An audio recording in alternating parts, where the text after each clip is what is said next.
future new best friends. You're gonna find a book you'll love to pieces. The girl behind the counter recommends dollar books and shelves of graphic novels. Titles old and new, you'll find them all. With action figures, board games, toys, and models to add to your new Comic Wednesday haul. The comic book store, the comic book store. 'Cause that's where the books live, but it's also much more. It's the heart of the art form that we all adore. Your friendly neighborhood comic book store. Ah, yes, now. We are back on Source Material Live. I'm your host, the mandated reporter, and frankly, I'm mortified, Mr. Mark Radulich. And joining me this evening is the president and CEO and owner and CFO and HNIC and just all the acronyms. She's all of them for Honeysuckle Rose Creations. She's an animation expert in her own right and a big old Disney file. Ladies and gentlemen, Alexis Hejna. How do you do, madam? Doing good, and at the risk of this review suddenly becoming dated, I hope you've had a wonderful Memorial Day weekend. I had a wonderful weekend, a very restful weekend, very much something that I needed. Might not lend itself well to when we reviewed Lucifer and MODOK, since I definitely slept through a few of those episodes. But you know, that's okay. I watched my boxing, I watched some TV, I took my kids to the movies, and then I was at work today being Memorial Day proper. I was at work, and thankfully it was a slow day at work, as the holidays often are.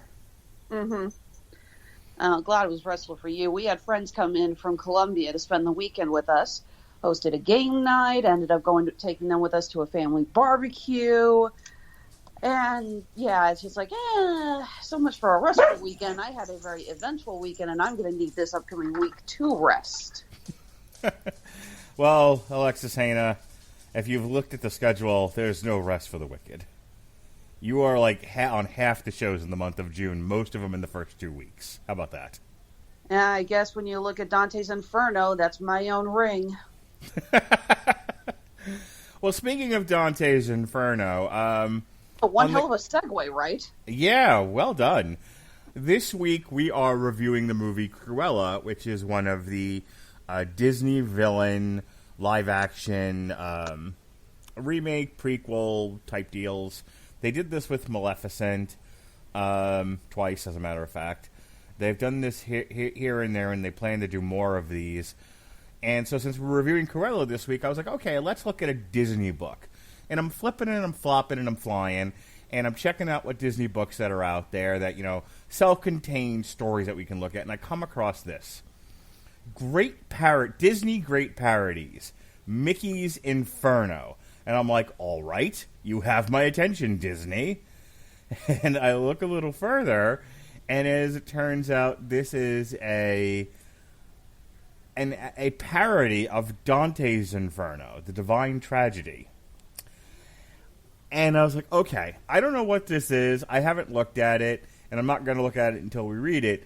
But we have to talk about this. I have to see what this is, and we have to discuss it. And I pitched it to you, and you were pretty enthusiastic about it, too, if nothing else, for the curiosity's sake.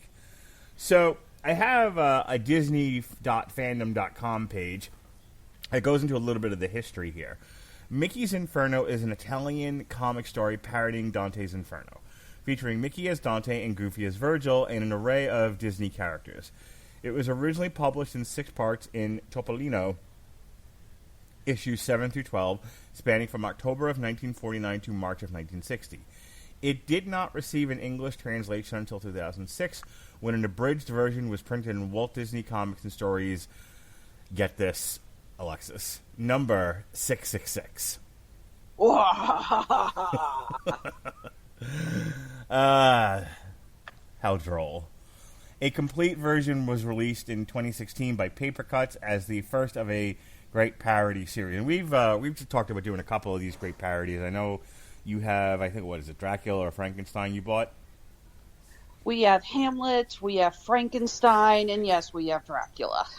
And somewhere out there in the world is also a Don Quixote, which sounds hilarious. But, all right. So after starring in a stage play of Dante's Inferno, like you do, Mickey and Goofy are put under a hypnotic spell by a mesmerizer hired by Pete to believe that they are their characters.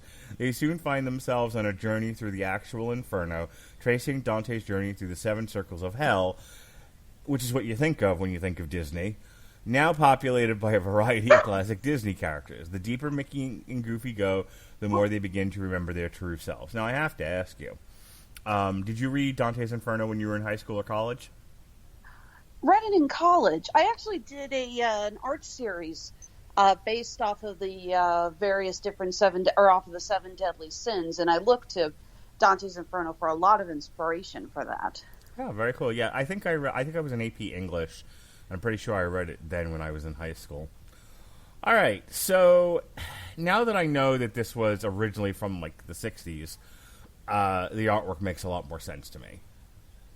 And now that what's hilarious is that, yeah, the artwork makes a lot more sense, but this was obvious, again, even though this was written in the 40s, it wasn't translated and put into American markets until just a few years ago. Mm-hmm. So when you have this classic 1940s artwork, and then you have a scene of them coming across a lion guarding the gates of hell, and somebody goes, wait, is this Utopia? It kind of throws you for a loop. So we'll just kind of walk through the book here. As the summary stated, it opens up with Mickey and Goofy doing a play. And, of course, Pete's just irritated about the whole thing, and so he has this hypnotist hypnotize Mickey and Goofy, and they immediately run into Minnie, and I thought this was a really funny exchange. Oh, it's sweet that I remind you of Dante's dead love, but the play's over. But Beatrice, this play once begun is far from done, and now amidst our lives does run. And this goes on, and Minnie eventually is like, enough with you. And she takes off. Yeah, after she smacks him upside the head with the umbrella I don't know if she's pissed at them or if she's trying to get them to wake up. Yeah. But either way, it's like, her sweet caresses are so strong. And so Mickey and Goofy, as Dante and Virgil, walk on, and we see Canto 1. It has been so long since I've read Dante's Inferno. How much of this narration is close to the original text? To your recollection? That much, but again, it's been a while since I've read Dante's Inferno. Mm-hmm. Dante's Inferno is one of the great epic poems of all time, but it's not a book you read frequently. No, it's kind of one of those, you read it in school and then you're done with it. Especially not for people like us who have to read a million different comic books for your show. Or in general, you want to go out there and taste all of what life has to offer, and so you read many books and many comics and all kinds of things. No, this is very cleverly written, though. You get the scene of, in Canto 1, Mickey is Dante, surrounded by the beast. Upset at how I wound up trapped, my eye turned inward, wondering what was the deal, and I swore next time I'd bring a map. I was going to say, it's very long-winded, and there are parts that drag on, but this is very, very cleverly written. Yeah, I noticed, that was one thing I noticed while I was reading it, was that it seemed like they tried to keep somewhat to the original text, but occasionally they would go off the page and do something kind of fun and silly. I mean, so the one thing about this, and this is part of why I wanted to talk about this tonight, was I don't know who this is meant for. But clearly whoever was reading Topolino back in the day, I don't even know what that is. I'm not sure either, but it is bizarre when you get to the cameos and you just stop and you go, why the hell are Huey and Dewey and Louie, in hell? So Topolino, from the Italian name for Mickey Mouse, is an Italian digest-sized comic series featuring Disney Comics. The series has had a long-running history. First appearing in 1932, it is currently published by Panini Comics. Fantastic. So there you go. This is clearly this was meant for kids, which is the first thing I think of when I think of Dante's Inferno. Oh, naturally. Haven't your children read this yet? I think Lily's reading it right now, in between, her manga. I'm sorry I asked. Anyway, so we get to Canto 2, and now the dialogue appears to be somewhat there's somewhat of a rhyme scheme here. The narration, not so much. I think you've got that reversed. Is it? Yeah, the narration is in the rhyme scheme. The dialogue, the dialogue. There's a couple times the dialogue is rhyming, but for the most part, it's not. I mean, you got this scene here where they're trying to get onto the boat, onto Sharon's boat, and Sharon goes, "Hey, you two ain't dead." And Virgil, Goofy, goes, "But I've got a note from my doctor." And for the record, it is written that way. I'm not adding a bizarre Southern accent for no reason. And then Mickey, as Dante, goes, "And poets usually die of hunger anyway. Am I right?" And then at the bottom, you have a narration that says, "But my wry little jest was spoken too fast. Both Virgil and Sharon, being fans of the arts, they found my faux pas decidedly crass." We see, and I'm not sure what page you're on, but there's this bit where Goofy's tire catches a flat, and they run afoul of a snake, and so he uses the snake as a tire, which is pretty funny. Then they come across this guard, and it's weird how some of this feels like a period piece, and some of this is like modern stuff in it. So like we have with this guard who's got a 6-shot pistol, and he says, "Hold it right there, trespassers," and it's like a police lion. That's the line you were talking about. Is this the Inferno or Zootopia? Yeah, admittedly, again, this is very well written, but what you have to remember is this was drawn. It's pretty much like they took this original comic from Italy in the 40s, and they just completely erased all the dialogue. They're not using it as references or anything. They just erased it. And they just plugged in whatever they thought would fit. Which, again, most of it's very funny, but some of it really doesn't feel like it meshes well with the art style. So this goes on, and we are up to now Canto 3. And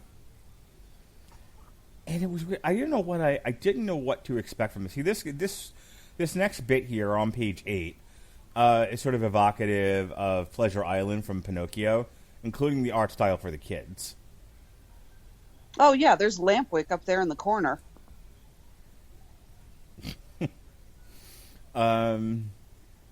Yeah, and for the record, if you're expecting to read this and see like direct parallels to all of the rings that Dante goes through in the classic Inferno, no, they just put out various punishments. I mean, this first one, it looks like bad teachers are being scolded by their students.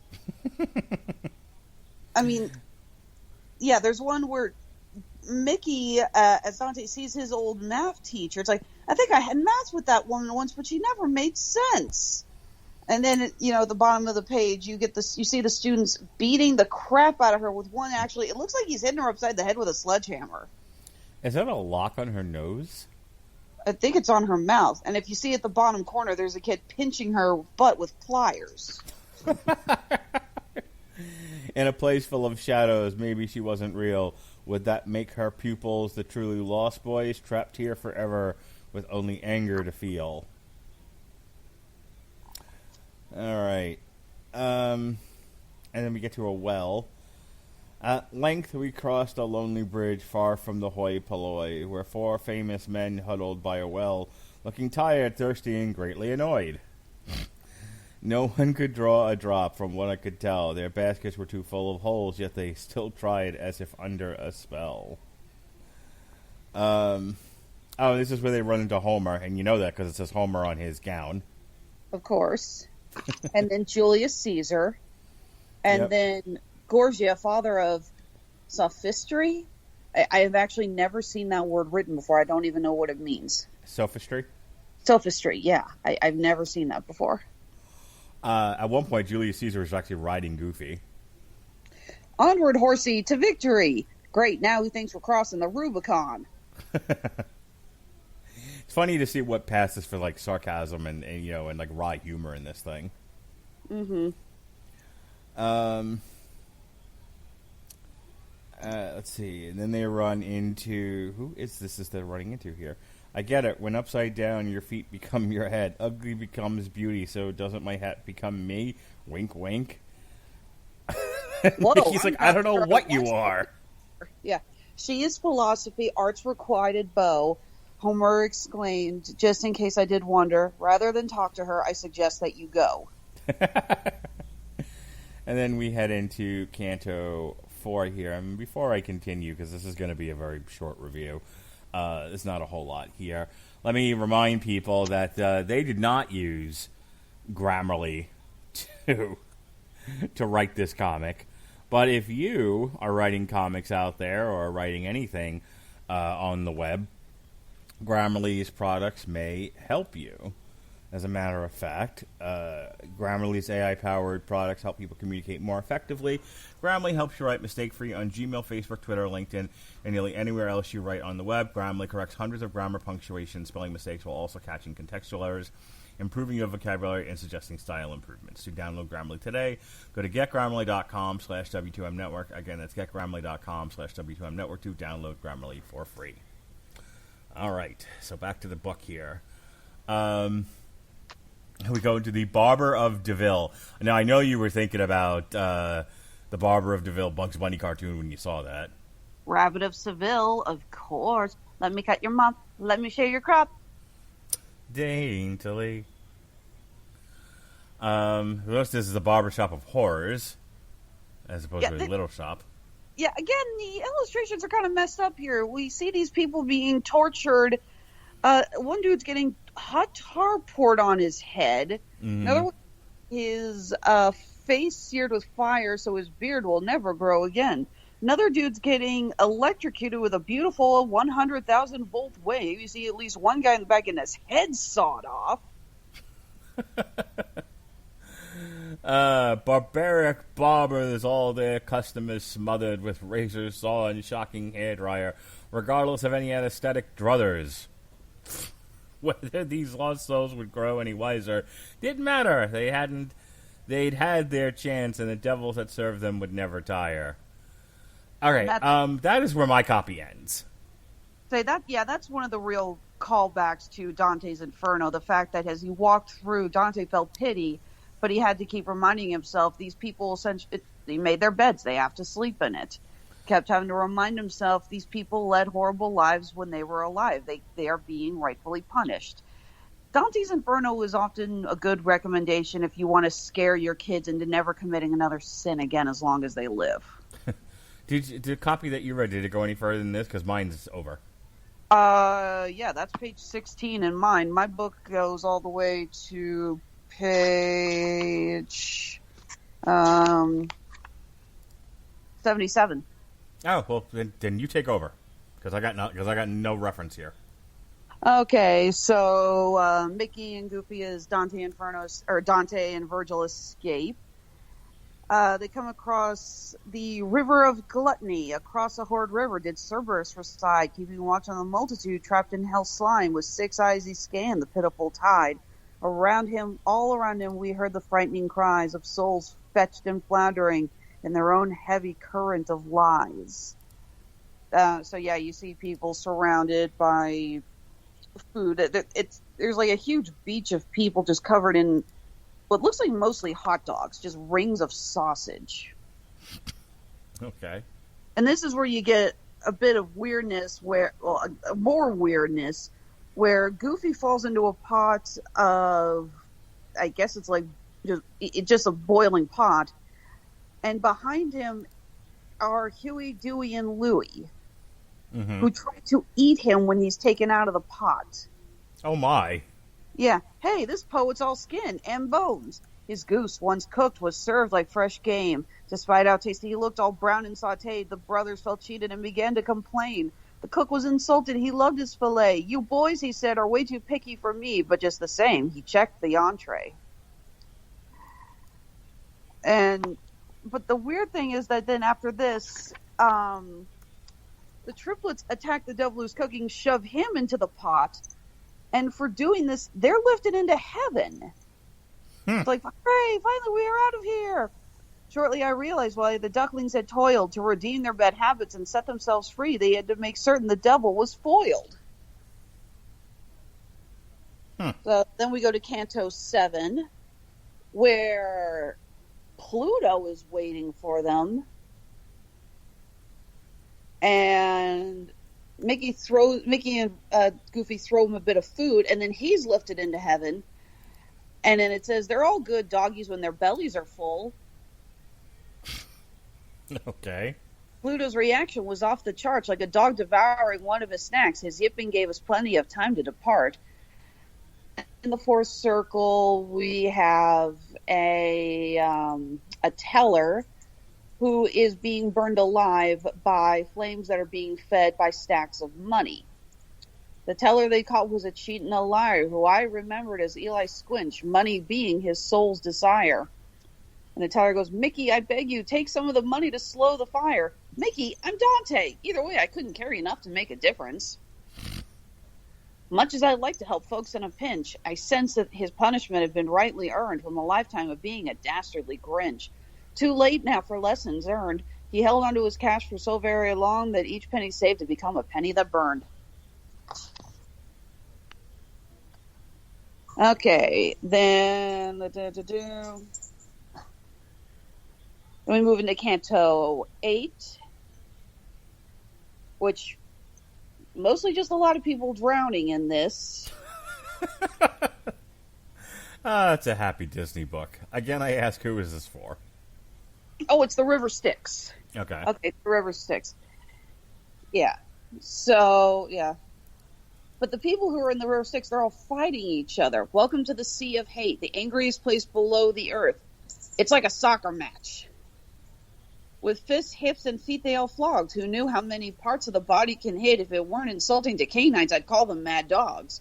Our captain described this place as the pits where no one cared to crack a single joke, preferring to drown their tempers so quick. All right, let's see here. Sorry, I got to go down because I don't want to just keep reading this thing, obviously. No. If people want to hear me read Mickey's Inferno, then we'll schedule that for another time. I mean, hey, we actually got enough viewers listening to you read Green Eggs and Ham. We did. So I found this review, duckcomicsreview.blogspot.com, and they actually did Mickey's Inferno. There's a page here where Mickey comes across the Blue Fairy. Yeah, I'll try to skip to that. Hang on a second. Let's see here. Give me a second. I got to go through. Yeah. Okay, yeah. It comes through Canto 13. Let's see. My journey thus far hadn't come cheap, but the forest ahead looked so much worse that even the shape of the trees made my skin creep. So they're going through this forest, along with, there's a sign that says, free poisonous fruit, eat what you like and die! When they're attacked by harpies, and they pull a stick off of a tree to defend themselves, and the stick suddenly goes, ow, why are you tearing me apart? Hearing the forlorn voice, I had a hunch this was no mere tree on which I had stumbled, but another old friend that I liked a bunch. And it's Cosmo the calf. And it turns out that these it's kind of hard to explain. So in life, he replied, we were all rascals big. Rather than simply put us on ice, we were changed into our own wooden brigs. Once we carved naughty words with the edge of a knife on tables and desks, and yes, even trees, which is why we can never have anything nice. But we're not even trees forever. It gets worse. Look, woodsmen chop us off at the knees, slicing our logs into planks with a saw. What happens next, I still can't believe. It's to find boards were eventually drawn into for a furniture maker to hammer and nail into school desks, just like those we once owned. And for the record, the furniture maker is Geppetto. And they are made into desks in which the donkey children from Pleasure Island are sitting at, with Doc the dwarf trying to teach them. Since in life we love to carve and wail, we are punished in kind, becoming the counters at which others fail. Forced to watch donkeys similarly inclined to rudeness, making a terrible fuss is enough to make us go out of our minds. And then, of course, the donkeys get angry and destroy the trees in it, or destroy the desks. And then you got two devils who are picking that up, and they're going to turn it into kindling. Then a star appears, says, "Stop, they're just kids." And Mickey goes, "I beg you, listen to the talking star. Its voice intensely sweet and mild. It spoke of humanity's deepest bond to protect each and every child." And that, the star is the blue fairy. And she turns all of the wood back into children. She says, "Yes, and if they swear they're sorry for their pranks, they'll never see these wooden prisons again." And they all go, I'm sorrier. You can't get sorrier than me." So we see more of this. We got the fox or cat or whatever the hell they are from Pinocchio. They show up along with the blue fairy. Kind of skipping ahead in this review that I'm looking at. Oh my God, there's this pit with the three little pigs that looks like pretty intense. Yeah, skipping ahead. Hang on, skipping ahead. Got to get past Brer Rabbit tricking Brer Bear into the lake of fire. Like you do. Yeah. You get a level of hell where those who basically faked doctor's notes are now being tortured with all of the illnesses that they claim to have. Ha! Okay, yes, we got the three little pigs in the house. And one of the three little pigs blows himself up. Filled to capacity, this little piggy, he went kaboom, hurling shrapnel and debris every which way, causing more damage than usually seen in cartoons, leaving the big bad wolf mostly just bones. Yeah, it's pretty gruesome, even for, like a weird, I was thinking this is more Warner Brothers, but even for Warner Brothers, I was thinking about, Bugs Bunny when he's with Fat Elmer, and Elmer's looking for gold, and Bugs Bunny falls into the ground, and he falls into the ground near a skeleton, and for a moment he thinks it's him, and that's as gruesome as it ever got. That's a Beaky the Buzzard cartoon, actually. Mm-hmm. Yeah, that wasn't Elmer, but yeah. So you get the big bad wolf who's being punished, and then we start to finally get to the bottom level, where reporters are being punished. Once more we saw souls reap as they'd sown. Reporters dedicated to digging up dirt now lapped it all up for all it was worth. Each whispered that they'd never veered from the truth, only passing on what they knew was certain. If so, why were they being hurt? Getting closer helped to draw back the curtain. Facts rearranged can make an honesty pale when presented by clowns in a media circus. For the sake of excitement, these journalists failed, slanting their stories to be entertaining. The devil you see is in the details. There's a picture I'm looking at of Donald Duck's face in fire. Yep. Donald shows up repeatedly in the levels of hell, and they actually call attention to it. It's at one point he actually goes up with the boys with the blue fairy saying he'd be good. But then he comes back in the fire. So there's a level of hell that deals with people cheating at sports. And they show that, which is no big deal. Well, actually one of the bottom levels of hell, because that's where they're frozen in ice. And then we finally come to the ultimate level of hell. And who should be resigned to be there? But it is the artist and the writer of this comic.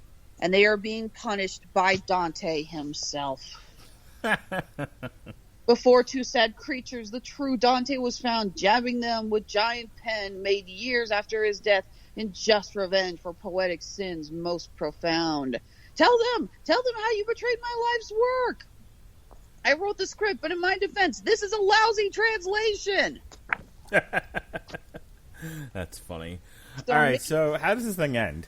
So Mickey comes up to Dante and says, I just want to defend the authors. To be truly evil requires intent. If you look once again at this well-meaning mess, you'll see that in truth no harm was meant. And you hear that cheering from those Mickey Mouse fans, who I'm sure will now rush out to read your original work?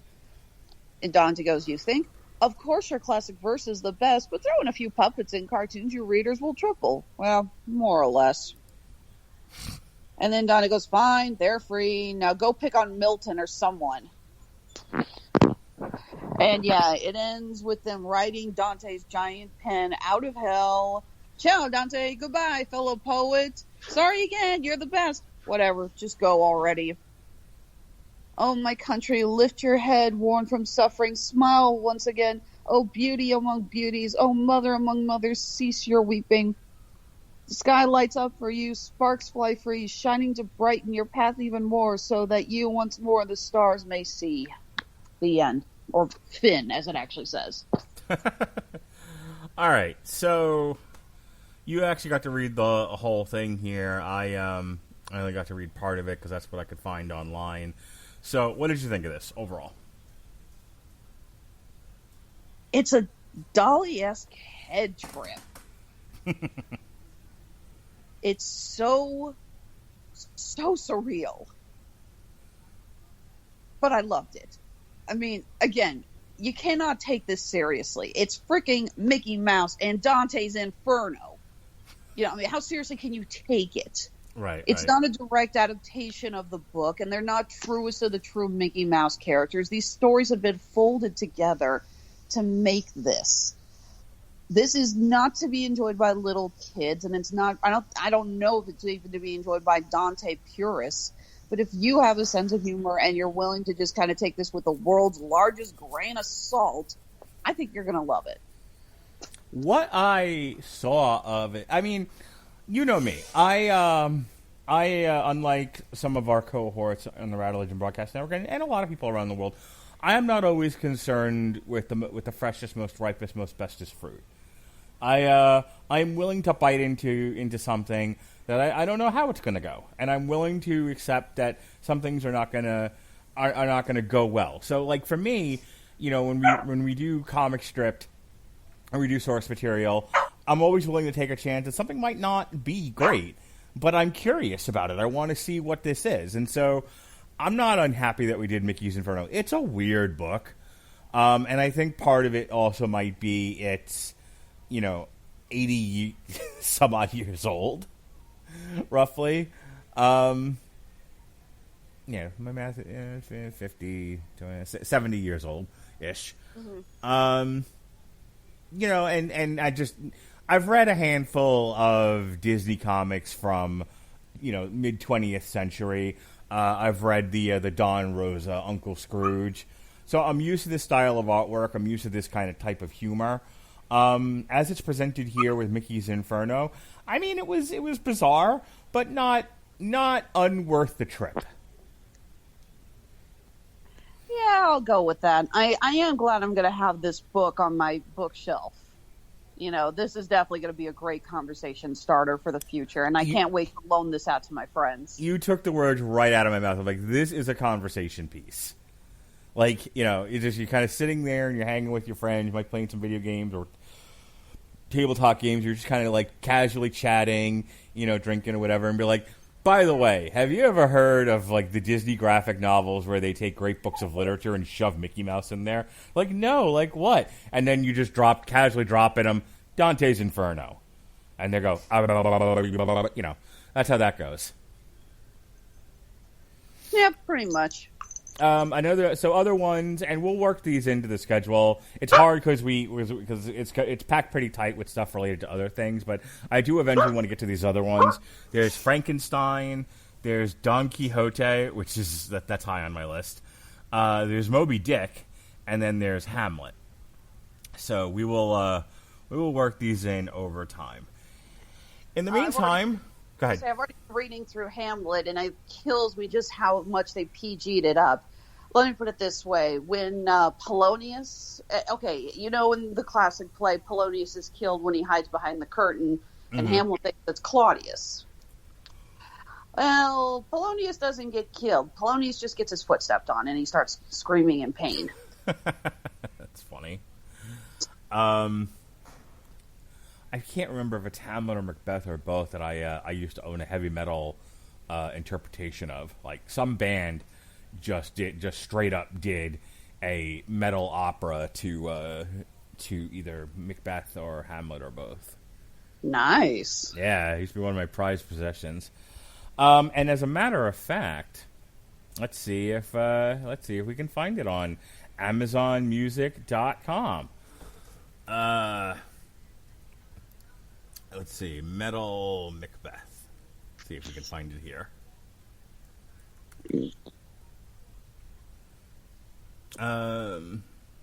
Well, yeah, there's definitely a couple of different versions of heavy metal versions of Macbeth here that are on AmazonMusic.com. And if you want to check those out, but you don't necessarily want to commit to signing up for the service, if you use our link down at the bottom of the description page, you can get a free 30 days of Amazon Music on us, and you can check out all the weirdness in Amazon Music and check out all these different heavy metal bands and their take on Shakespeare or various other metal operas. You could check out Avantasia, the metal opera, if you really wanted to, or if you want to switch tracks entirely and you want to find music featuring your favorite Disney characters or heavy metal versions of Disney songs. We've done that too. It's all there on AmazonMusic.com. So go ahead and click our link down in the description. Get AmazonMusic.com/W2M Network. That's GetAmazonMusic.com/W2M Network to download Grammarly for free. All right, so we're going to wrap up here tonight. We've got a pretty busy week ahead of us. Tomorrow we are reviewing Cruella. Did you see Cruella today? No, I'm actually doing a double feature tomorrow. I'm going to catch Cruella early, and then at around 5 o'clock, my husband and I are going to go see Quiet Place 2, and then I will rush back to the house so I can do my show for you, or do the show with you. Well, that's good, because you are reviewing A Quiet Place 2 on my birthday. I will not be there because it's my birthday. However, in the evening... You won't be there because you don't like scary movies, you wuss. Did I not just review Spiral with you guys? Am I not reviewing Old later this year? I don't want to hear this Mark's afraid of horror shit anymore. I'm all the horror. And I am all the Sith. Wussy wuss, all aboard the wussy train. Wuss, wuss, wuss, wuss, wuss, wuss, wuss, wuss, wuss, wuss. I am all the Sith. And I am Iron Man. But, however... yeah, I may not be into horror movies. Call me a wuss if you like. But, I don't know aught, but I know what I like. And I also like stuff about drugs. So Jesse and I will review Bongzilla, Wisconsin. That'll be a hoot. Because that's how I want to spend my birthday. Steak and drugs and heavy metal. Like 3 of my favorite things. These are a few of my favorite things. Whiskers on kittens. Anyway. Speaking of whiskers on kittens, on Thursday, myself and Chris Bailey will review AEW Double or Nothing featuring The Stadium Stampede, of which there is an alternative commentary right here on the W2M network. It's my wife and my son and I. My daughter, she could not hang, and she went to bed early. But my son and my wife and I had a hoot of a time commenting on The Stadium Stampede. So, for laughs and to hear me explain to my son that some women do videos of themselves taking a dump, it came up in conversation, don't ask. You can hear our alternative commentary. And speaking of alternatives, Sean Comer and I will be doing an on-trial for the 1996 Glenn Close live-action 101 Dalmatians. On Friday, we've got a re-airing of a review of Expendables 3. And on Saturday, Jesse uploaded some weird-ass show. It's a syndicated source material of a discussion they had about Colonel Jim Sanders. I don't know who that is, but he felt this was necessary. On Sunday is the second part of our Everyone Loves a Bad Guy re-air for Disney villains. Our first part is in the archives currently. You can go ahead and check that out. And then in the evening time, Floyd Mayweather is having an exhibition fight against Logan Paul because money. And that's what they call him, Money Mayweather.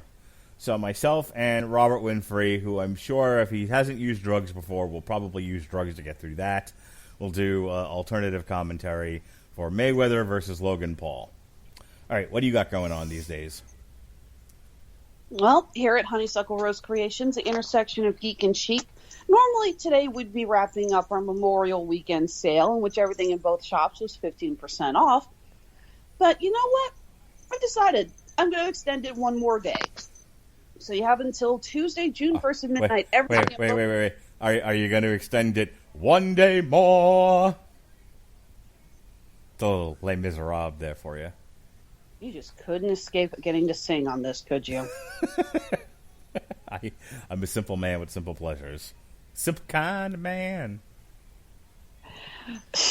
Fair enough. No, sorry, my brain wasn't going Les Mis. My brain was going more Hamilton because we will be reviewing In the Heights coming up here in June.